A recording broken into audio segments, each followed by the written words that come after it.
You want to know why speedrunners love OmegaRuby? It's because they have no choice but to hate Alpha Sapphire. That's right, I'm doubling down on this statement. But hear me out by letting me show you the first few minutes of an OmegaRuby Alpha Sapphire speedrun. You start your Pokemon adventure with your trusted Mudkip that obliterates the first two gyms with only a few minor issues. And even with all those trainers you just fought, Mudkip still hasn't evolved, and if you fight any extra trainers, that'll just slow your speedrun down. So your only option is to go inside the museum. You pay $50, and as you make your way inside, the place is littered with those aqua grunts that you've been seeing since your Pokemon journey began. So you think you can probably handle them just fine in a battle, but something feels different as you approach the top floor. Two aqua grunts approach you and they want to battle, but this time they brought their secret weapon, their actual secret weapon, Carvana. Your best bet against this monstrosity is Rock Tomb, but like always, it outspeeds you and goes for focus energy as your Rock Tomb unfortunately misses. So you gotta try and land the next one. He then bites you, crits you, and flinches you all in one go. All you can do now is keep throwing potions at your Mudkip until it stops critting, but it doesn't stop critting you until you run out of potions. And if it crits you one more time, it's run over. So with one last chance, you click Rock Tomb, they click Bite, but to no surprise, it's another critical hit, knocking your Mudkip out for the third time today, forcing you to reset and start your speedrunning journey all over again. Unfortunately, this scenario is quite common and significant due to both OmegaRuby and Alpha Sapphire having some pretty nasty early game hurdles. A couple of examples are the stat reset for Mudkip, the grunt inside of Petalburg Woods and Rusturf Tunnel, and the infamous Hideki in Dewford Gym, all of which have their own issues that are hard to overcome and are shared across both games. But it's in the version differences that add more stressful difficulties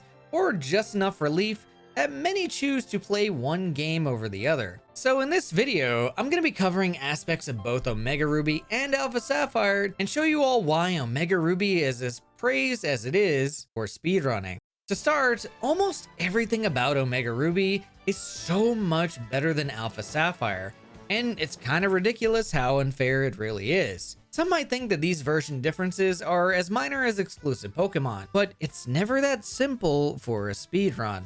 Minute details such as Team Magma versus Aqua, receiving Latios over Latias, and catching Groudon instead of Kyogre can make a world of difference. And it really starts to show itself in the early portions of the game. For every single Hoenn region game, Mudkip is without a doubt the fastest starter Pokemon, and it's really not even close.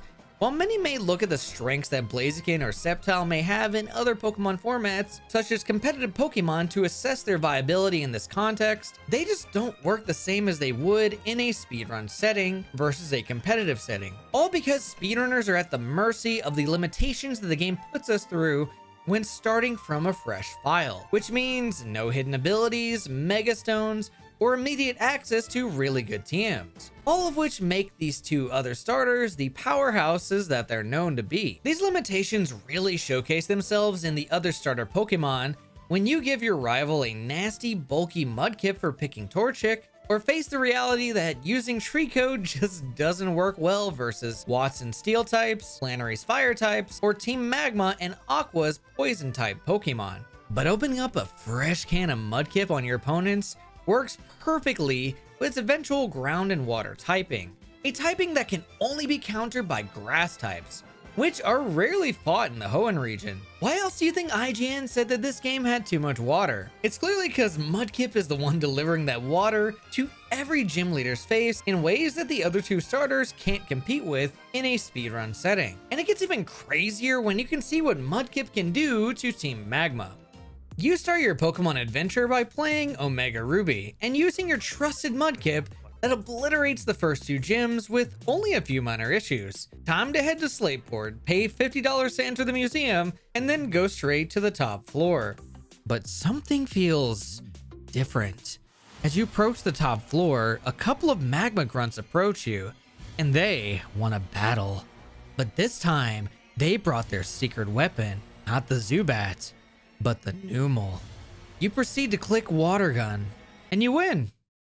While clearing out Team Magma is easy and a decently important factor to the speedrun, the massive advantages that Mudkip has against the gym leaders is much more important, making it so that Mudkip just has to deal with everything else the best way that it can, which also includes the troubles that it has against Team Aqua. And it's mostly because of Team Magma that OmegaRuby starts to look that much better. But while Carvanha is traded for Numel when facing Team Magma, the Poison-type Grimer is traded for Coughing, which is a much harder to KO Pokemon for Mudkip due to Coughing having the Levitate ability, making it so that ground moves like Bulldoze and Mudshot are useless. But this coughing problem is quite a trivial one compared to Team Aqua's shark problem, and it's one that gets even worse once you get access to one of the free Eon Duo legendaries. In the previous video that I covered, Alpha Sapphire, I made the statement that they gave the red legendary to the blue game and the blue legendary to the red game, which was apparently also the case in the original Ruby and Sapphire. While this may have been the case, doing this for the remakes was a big mistake for balancing, even for the most casual of playthroughs. Latios being an OmegaRuby is like bringing a level 100 Pokemon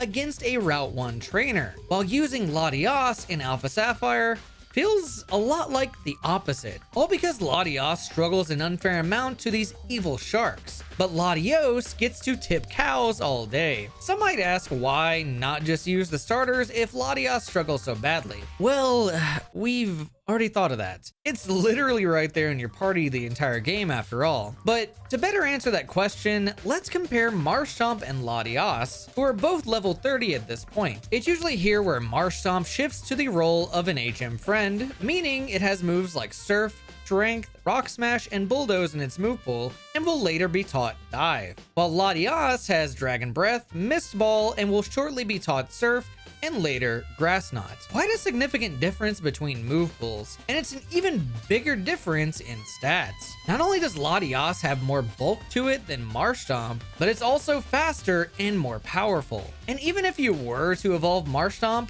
it would take a whole 6 levels to get to that point, making it just not worth the grind to use the starter since you just got a free legendary anyways. And before you ask, the other starters are also in the same boat. And as I stated earlier, they're just way worse against the gym leaders and rival fights anyways, making Latios the best option. However, if Latios was an Alpha Sapphire instead of Latios, the game's speedrunning scene would be completely different. With Latios, you're getting a 130 base special attacker instead of one with 110, giving you the ability to KO every Pokemon in the story that much faster, including the Sharpedos and the now fully evolved Mucks you'll see along the way. Many have stated that using psychic moves versus Muck would be the obvious choice and would absolutely obliterate them. But the thing is, a lot of people underestimate how bulky Muck can be, because it still lives a stab psychic move from a Latios. But with Latios, you would be able to one-shot it